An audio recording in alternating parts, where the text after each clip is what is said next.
Hello everyone, hello दोस्तों, welcome to our channel. मैं दीपक आप सभी का दीप लर्निंग पॉइंट पर तहे दिल से वेलकम करता हूं। पूरी उत्साह और उमंग के साथ आप सभी का स्वागत करता हूं और फिर से हाजिर हूं दोस्तों आपके साथ करंट अफेयर की इस महफिल में। जी हां दोस्तों, करंट अफेयर की बातें करेंगे और इस करंट अफेयर के साथ आज हम बातें जरूर, आज क्या हर रोजाना हम बातें करते हैं किसकी, स्टैटिक जीके की बातें भी करते हैं। तो ये सीरीज आपके लिए बहुत इंपॉर्टेंट होती है दोस्तों। ठीक है, आज 1 अप्रैल है तो 1 अप्रैल से जितने भी इंपॉर्टेंट क्वेश्चन होंगे करंट अफेयर के उसके बारे में बातें करते हैं और साथ के साथ हम बातें करते हैं किसकी, स्टैटिक जीके की। तो आज है दोस्तों 1 अप्रैल और 1 अप्रैल यानी कि आज से आपका नया चैप्टर शुरू हो रहा है। यानी कि 3 बड़े चैप्टर, 3 बड़े महीने बीत चुके हैं आपके 2025 के। तो नया चैप्टर शुरू हो रहा है दोस्तों 1 अप्रैल से। तो उसके ऑथर आप हैं, उसके लेखक आप स्वयं हैं, वो आपने देखना है आप उस पर क्या लिखेंगे। ठीक है, और एक इस बड़े चैप्टर में 4 यूनिट होती हैं, छोटी छोटी 4 यूनिट, जिसको आप एक वीक के नाम से जानते हैं, एक सप्ताह के नाम से जानते हैं। तो हर रोजाना का दिन जो आपके लिए आता है वो नई प्रेरणा लेके आना चाहिए, नई ऊर्जा लेकर आना चाहिए, नए लक्ष्य लेकर आना चाहिए। तो ये नया महीना शुरू हो रहा है दोस्तों, अप्रैल। ठीक है, तो उसके लेखक आप हैं, आपने देखना है कि इस महीने में मेरे क्या क्या टारगेट हैं जो मैंने पूरे करने हैं। हर बार मैं आपको एहसास दिलाता हूं, ये महसूस कराता हूं कि नया चैप्टर शुरू हो गया है, नया सप्ताह शुरू हो गया है, नया महीना शुरू हो गया है। ठीक है, इस सप्ताह के आपके क्या टारगेट हैं, इस महीने के आपके क्या टारगेट हैं और इस ईयर के आपके क्या टारगेट हैं। और ये सारे टारगेट पूरे करने से पहले आपको डेली का ही टारगेट ध्यान रखना है। अगर डेली का टारगेट ध्यान रख लोगे तो ये तो आपके ऑटोमेटिक पूरे हो जाएंगे। ठीक है, तो चलिए दोस्तों, मैं दीपक आप सभी का यहां पर वेलकम कर रहा हूं और पहले क्वेश्चन की ओर भागते हैं, दौड़ते हैं। पहला क्वेश्चन आपका हो जाएगा कि हाल ही में L&T फाइनेंस कंपनी है, एक L&T फाइनेंस का ब्रांड एम्बेसडर किसे नियुक्त किया गया है। तो L&T का ब्रांड एम्बेसडर बनाया गया दोस्तों किसको, जसप्रीत बुमराह को। जसप्रीत बुमराह को, और जसप्रीत बुमराह को स्केचर्स का भी क्या बनाया गया था, ब्रांड एम्बेसडर बनाया गया था, स्केचर्स का भी। इतनी सी बातें याद रखेंगे। और L&T का भी ब्रांड एम्बेसडर बनाया गया है। और ब्रांड एम्बेसडर से क्वेश्चन और मैं बताऊं तुम्हें, गो आईबी बो का ब्रांड एम्बेसडर बनाया गया था किसे, ऋषभ पंत को। ऋषभ पंत को बनाया गया था। ठीक है, जो अब की बार आईपीएल में सबसे महंगे खिलाड़ी भी हैं, ऋषभ पंत। उसके बाद साइना नेहवाल इसको ब्रांड एम्बेसडर बनाया गया किसका, एक फ्रांस की कंपनी है नारिका। फ्रांस की कंपनी है नारिका जो सैनिटरी पैड बनाती है, उसका ब्रांड एम्बेसडर बनाया गया है साइना नेहवाल का। ठीक है, ये क्वेश्चन पिछले एक हफ्ते में पढ़े थे आपने करंट अफेयर के बारे में, तो ये भी साथ के साथ ध्यान रखेंगे। नेक्स्ट हो जाएगा दोस्तों, हाल ही में राष्ट्रपति द्रौपदी मुर्मू ने राष्ट्रीय पर्यावरण सम्मेलन का उद्घाटन कहां पर किया है। ये किया दोस्तों नई दिल्ली के अंदर राष्ट्रीय पर्यावरण सम्मेलन का उद्घाटन किया है राष्ट्रपति द्रौपदी मुर्मू ने। नेक्स्ट हो जाएगा कि हाल ही में भारत और किस देश के बीच चेन्नई में इंदर 2025 सैन्य अभ्यास शुरू हुआ है। और ये शुरू हुआ है दोस्तों भारत और रूस के साथ। हमेशा ही जो इंदर नाम का युद्ध अभ्यास है वो किसके साथ होता है, रूस के साथ शुरू होता है। मैंने बताया था तुम्हें, एक कॉमन सी ट्रिक बताई थी कि कोई इंदर नाम का व्यक्ति है आपके गांव में, वो तभी रूस जाता है। रूस का मतलब एक तो वो इंदर नाम का व्यक्ति रूस जाता है, यानी कि रूस देश में जाता है, और एक होता है वो इंदर नाम का व्यक्ति किसी से भी रूस जाता है। रूसने का मतलब आप समझ गए होंगे ना, किसी से भी बुरा मान जाता है, नाराज हो जाता है। कौन, इंदर नाम का व्यक्ति। तो कैसे भी याद रख सक लो, इंदर रूस जाता है या इंदर रूस देश में जाता है। ठीक है, सिंपल सी बातें हैं। युद्ध अभ्यास मैंने आपको ऑफलाइन पढ़ाए हैं बहुत अच्छे से। ठीक है, उम्मीद करता हूं आपको याद होंगे। ठीक है, बहुत जल्दी उसकी ऑनलाइन क्लास भी आने वाली है युद्ध अभ्यास के बारे में। चलो उसके साथ, अच्छा ये यहाँ पर फ्रांस है, तो फ्रांस के साथ जो हम युद्ध अभ्यास करते हैं वो कौन सा करते हैं, एक है हम वरुण युद्ध अभ्यास करते हैं किसके साथ, फ्रांस के साथ। उसके बाद हम करते हैं फ्रांस के साथ युद्ध अभ्यास आपका गरुड़ और एक है शक्ति, गरुड़ और एक है शक्ति, और एक करते हैं युद्ध अभ्यास गरुड़ शक्ति। वो किसके साथ करते हैं, वो करते हैं दोस्तों इंडोनेशिया के साथ। अमेरिका के साथ अगर मैं बातें बताऊं तो अमेरिका के साथ है वज्र प्रहार, वज्र प्रहार, और है तर्कस, तर्कस, और है आपका कोप इंडिया, कोप इंडिया, और एक है टाइगर ट्रिम्प, टाइगर ट्रिम्प। ये हम युद्ध अभ्यास करते हैं किसके साथ? अमेरिका के साथ। ऑपरेशन रेड फ्लैग भी है एक, ठीक है, वो भी अमेरिका के साथ। फिर आपका जापान, जापान के साथ एक बहुत इंपॉर्टेंट युद्ध अभ्यास करते हैं हम, जिसका नाम है जिम्बेक्स, जिम्बेक्स। एक है धर्म गार्जियन, धर्म गार्जियन, ये भी जापान के साथ करते हैं युद्ध अभ्यास, धर्म गार्जियन। और एक है दोस्तों आपका सिन्यू मैत्री, सिन्यू मैत्री, ये किसके साथ करते हैं? जापान के साथ। तो सभी के मैंने बता दिए, इस ऑप्शन में जो 3 देश अलग से थे उनके भी यहां पर मैंने लिख दिए हैं, ये बातें आप याद रखेंगे, ठीक है। यहां पर इसको मैं थोड़ा सा अलग कलर से दर्शाऊं तो ये हैं आपके किसके साथ? फ्रांस के साथ, ये हैं आपके अमेरिका के साथ, और ये हैं आपके दोस्तों किसके साथ? जापान के साथ। चलिए नेक्स्ट क्वेश्चन की ओर चलते हैं। हाल ही में भारतीय डाक विभाग ने किसकी स्मृति में डाक टिकट जारी किया है? किसकी स्मृति में? और ये जारी किया है दोस्तों माता कर्मा की स्मृति में, माता कर्मा की स्मृति में। अब माता कर्मा कौन है इसके बारे में जानते हैं। तो भारतीय डाक विभाग ने प्रतिष्ठित संत, समाज सुधारक और भगवान श्री कृष्ण की अनन्य भक्त माता कर्मा की स्मृति में एक स्मारक, एक डाक टिकट जारी किया है। अब यह डाक टिकट माता कर्मा की 1009वीं जयंती के उपलक्ष्य में जारी किया है।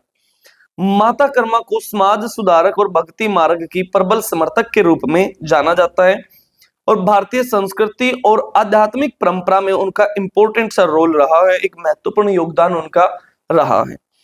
नेक्स्ट दोस्तों, हाल ही में किस देश के पूर्व गेंदबाज पीटर लीवर का 84 वर्ष की आयु में निधन हुआ है? और ये थे दोस्तों किस देश के? इंग्लैंड के। किसके? इंग्लैंड के। तो क्रिकेट से बहुत सारे खिलाड़ियों ने तो संन्यास लिया है, बहुत सारे खिलाड़ियों का निधन हुआ है, वो मैंने आपको पढ़ाए थे बहुत अच्छे से, ठीक है। क्रिकेटर से जैसे एक स्टीव स्मिथ हैं, स्टीव स्मिथ ऑस्ट्रेलिया के खिलाड़ी हैं, उन्होंने संन्यास ले लिया है, ऑस्ट्रेलिया के खिलाड़ी हैं। एक थे आपके तमीम इकबाल, तमीम इकबाल, उन्होंने संन्यास ले लिया, ये कहाँ के? बांग्लादेश के, ठीक है। और निधन की मैं बातें करूं, सबसे बुजुर्ग क्रिकेटर रोन ड्रेपर, रोन ड्रेपर का निधन हुआ था, कहाँ के थे? साउथ अफ्रीका के थे, ठीक है। एक मिलिंद रेगे का निधन हुआ था, मिलिंद रेगे का निधन हुआ था, ये मुंबई से थे, और इनको एनसाइक्लोपीडिया ऑफ मुंबई क्रिकेट भी कहा जाता था। इनका निधन हुआ था दोनों का, और इन दोनों ने संन्यास लिया था, ठीक है। और एक बांग्लादेश की और है क्रिकेटर जिनका नाम है सोहेली अख्तर, सोहेली अख्तर। ये भ्रष्टाचार के आरोप में बैन की गई थी, किसके द्वारा? आईसीसी के द्वारा। और आईसीसी के द्वारा बैन की जाने वाली पहली भारतीय महिला क्रिकेटर हैं सोहेली अख्तर, कहां की? बांग्लादेश की। ये क्वेश्चन पीछे क्रिकेट के क्वेश्चन से रिलेटेड जब क्वेश्चन थे तो उसमें आया था, तब भी ये बातें हुई थी। चलो नेक्स्ट क्वेश्चन हो जाएगा, हाल ही में भारत ने ऑपरेशन बर्मा के तहत किस देश को मानवीय सहायता भेजी है? और ये सहायता भेजी दोस्तों म्यांमार को। अभी आपको पता है कि म्यांमार में और थाईलैंड में भूकंप आया है, ठीक है, बड़ा नुकसान जिसमें हुआ है, भयंकर स्तर पे विनाश हुआ इन देशों के अंदर। तो इन देशों को, खासकर म्यांमार को हमने मानवीय सहायता भेजी है, ठीक है। म्यांमार के अंदर कितनी तीव्रता का भूकंप आया है? 7.7 तीव्रता का भूकंप आया है, इतनी इंटेंसिटी का भूकंप आया है। यहाँ पर लिखी हैं बातें, 28 मार्च 2025 को म्यांमार में 7.7 तीव्रता का भूकंप आया। भूकंप में कई हजारों लोगों की जान भी चली गई बेचारों की, और इसके झटके पड़ोसी देशों में भी महसूस किए गए हैं। थाईलैंड और म्यांमार में आपातकाल घोषित कर दिया गया है, ठीक है, इमरजेंसी लगाई गई है थाईलैंड और म्यांमार के अंदर। अब भूकंप का केंद्र पूछ लेता है कई बार आपसे, भूकंप का केंद्र म्यांमार के मांडले शहर से। देखो वो मांडले जेल सुनी होगी आपने, इतिहास में काफी चर्चा में थी मांडले जेल, ठीक है। तो भूकंप का केंद्र रहा है म्यांमार के मांडले शहर से 17.2 किलोमीटर दूर था, ठीक है। अब भारत सरकार ने म्यांमार में भूकंप प्रभावित पीड़ितों की मदद करने के लिए ऑपरेशन बर्मा शुरू किया है। अब ऑपरेशन बर्मा के तहत 2C-130 विमान, 2 विमान भेजे जाएंगे जो है सुपर हरक्यूलियस विमान। ये उत्तर प्रदेश के हिंडन एयरफोर्स से रवाना होंगे, ठीक है। हिंडन एयरफोर्स गाजियाबाद के अंदर पड़ता है, हिंडन बेस, ठीक है। एयरफोर्स का कैंप है, यहाँ बेस है, वहां से रवाना ये किए जाएंगे। अब इसमें मतलब विमान में राहत पैकेज, खाद्य सामग्री और मानवीय सहायता भेजी गई है म्यांमार को।